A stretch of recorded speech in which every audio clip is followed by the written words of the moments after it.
Il y a pas longtemps, je me suis chauffé à rejouer à Dying Light 2 de par le fait que très prochainement, nous avons la suite qui arrive avec Dying Light The Beast. Et en arrivant dans le menu, je vois quoi? Un nouveau mode de jeu. Du nom de Raid de la Tour. Bon, avant de continuer à raconter ma vie, petite introduction à l'univers de Dying Light 2. Dying Light 2 est un jeu de zombies open world sorti le 22 février en 2022, qui est la suite directe de Dying Light 1. Bref, le monde est en ruine, 90% de la race humaine a pris tarif et il reste quelques survivants par-ci par-là. Scénario assez classique d'univers de zombies. Cependant, pourquoi j'ai eu envie de faire une vidéo sur cet univers et plus précisément sur ce mode de jeu? Bah tout simplement car les développeurs ont eu la putain d'idée d'intégrer à cet univers un roguelike, ce qui est juste une masterclass. Un roguelike est un genre de jeu vidéo qui se caractérise principalement par la génération procédurale de niveaux, la mort permanente du personnage et une grande difficulté qui oblige le joueur à recommencer chaque partie depuis le début en cas d'échec. Pour les personnes qui jouent encore sur Atari et ne savent pas c'est quoi un roguelike, le terme vient du jeu Rogue sorti en 1980 qui a posé les bases de ce style.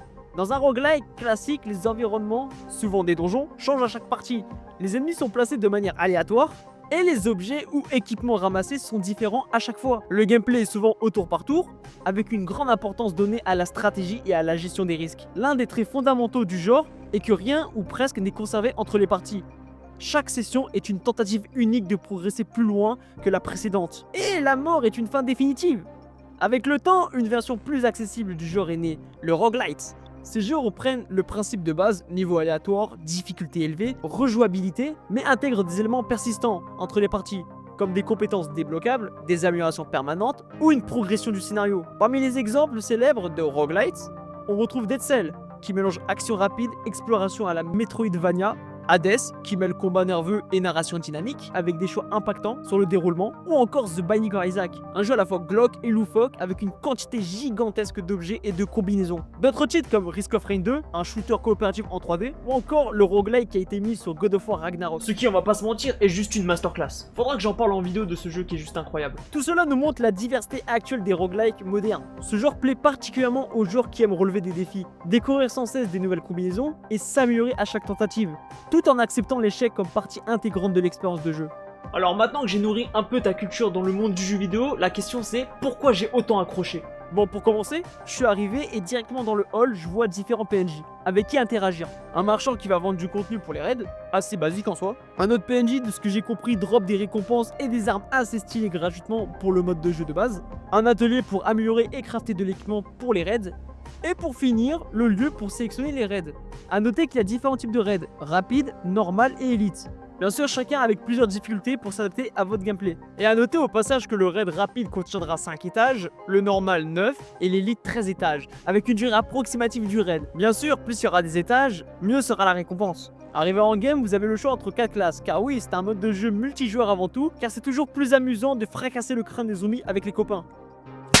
Le tank, un classique dans les jeux en général, il va être là pour littéralement tanker, et il aura beaucoup plus de vie que les autres. Une arme lourde, mais aussi du C4 pour vous donner un aperçu de ce que c'est d'être un terroriste. Le bagarreur, ma classe préférée personnellement, avec son espèce de marteau électrique et ses couteaux explosifs assez utiles quand il y a du peuple, sans compter qu'il a un bonus de parcours par rapport aux autres, mais aussi il possède le sac grimpant, pour faire de la voltige et pouvoir s'envoyer en l'air. Le rôdeur qui lui va se spécialiser dans la distance avec son arbalète, accompagné d'un bonus de dégâts sur la distance, et d'un petit couteau si jamais il n'y a plus de munitions. Mais ce qui va être le plus intéressant avec cette classe, c'est tout simplement sa lampe UV. Car oui, c'est la seule classe à avoir, et croyez-moi, contre n'importe quel mob dans ce jeu, c'est méga utile. Par contre, il a 400 HP, c'est une vraie chips, prend une patate d'un mal à bord en haute difficulté, ça suffit pour le faire rejoindre Tupac. Et pour finir, le spécialiste, qui lui est un assassin dans son gameplay, il va avoir un bonus de dégâts avec les armes à une main, comme les couteaux et autres. Il va aussi posséder des couteaux de lancer empoisonnés en secondaire pour aider. Perso, c'est pas une classe que j'ai trop joué et c'est pas une classe qui m'attire plus que ça. Bref, vous avez compris, chaque classe a des avantages comme des inconvénients, ce qui permet de créer une vraie synergie quand vous jouez avec des potes. Il y a aussi un arbre de compétences, mais j'ai pas trop envie de m'attarder dessus,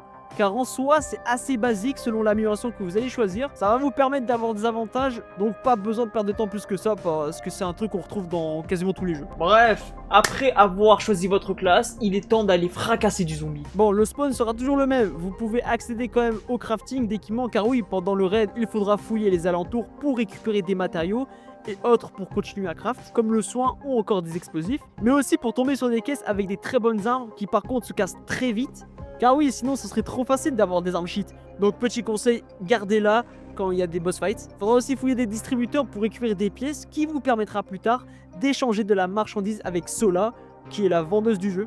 Elle spawn aléatoirement à n'importe quel étage pour du meilleur équipement. A noter aussi qu'il y aura certains zombies spéciaux assez chiants à tuer mais qui vous dropperont une carte d'accès pour qu'à la fin de l'étage vous accédiez à de l'équipement digne de la forge du Mechanicus. Arrivé au dernier étage, bah vous devez vous en douter qu'on se tape un boss fight, qui là aussi sera aléatoire parmi le bestiaire assez vaste de Dying Light.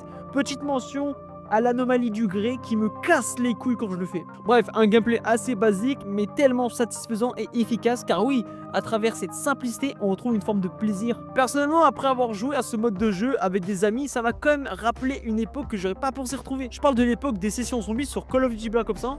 Alors oui, c'est pas au même niveau, hein, mais ce sentiment de plaisir partagé avec des potes sur un jeu de zombies comme Dying Light 2 était vraiment agréable et surprenant, je trouve. Que ça soit l'ambiance, l'immersion, les glory kills aussi, les détails en termes de démembrement, car oui, je trouve qu'on en parle pas assez, mais le réalisme derrière le démembrement, même...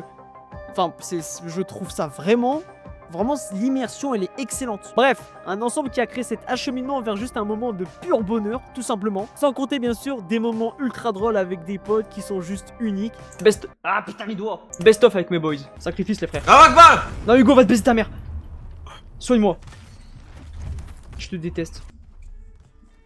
Ok. Y'a un gun! Y'a une Zertigul en or! Y'a une Zertigul! Attends. Wesh. J'ai un gun en or moi aussi, moi les gars. Merde! Y'a un gun en or! Oh là là là là là là. Oh là. Ah bah les gars, on est bien là. Là, on est bien. Oh Là. là là là là. Vas-y, go, go, go, go, go. En chaleur, maman! Les gars, y'a un zombie spécial! Wesh! Tiens, je lui envoie mon Ah! Bouge de là, toi! Wesh, c'est quoi ça? C'est quoi ça? C'est quoi ça? Il nous a ramené un rapace. Fais un contrôle de police. Contrôle de police? À l'aide! Non, Aidez-moi! Ah, lui, il saoule, lui, il saoule. Non mais frère, tu casses les couilles avec tes bombes, frère. Mais de mon point de vue, ce mode de jeu est une réelle expérience à faire avec des amis, ce qui m'a littéralement poussé à faire une vidéo dédiée à ça. Les boys, merci d'avoir regardé cette vidéo. En tout cas, personnellement, j'ai adoré écrire cette vidéo parce que j'ai kiffé ce mode de jeu tout simplement. Je vous invite à essayer le mode de jeu avec vos amis, à partager ces mêmes moments que personnellement j'ai partagé et j'ai adoré. C'était juste une masterclass. Si vous cherchez des joueurs, bah, n'hésitez pas à rejoindre la IMP Company. Le lien sera en description. Sur ce, à la prochaine et portez-vous bien. Et n'oubliez pas, le jeu vidéo est un art. C'est nous qui le faisons vivre.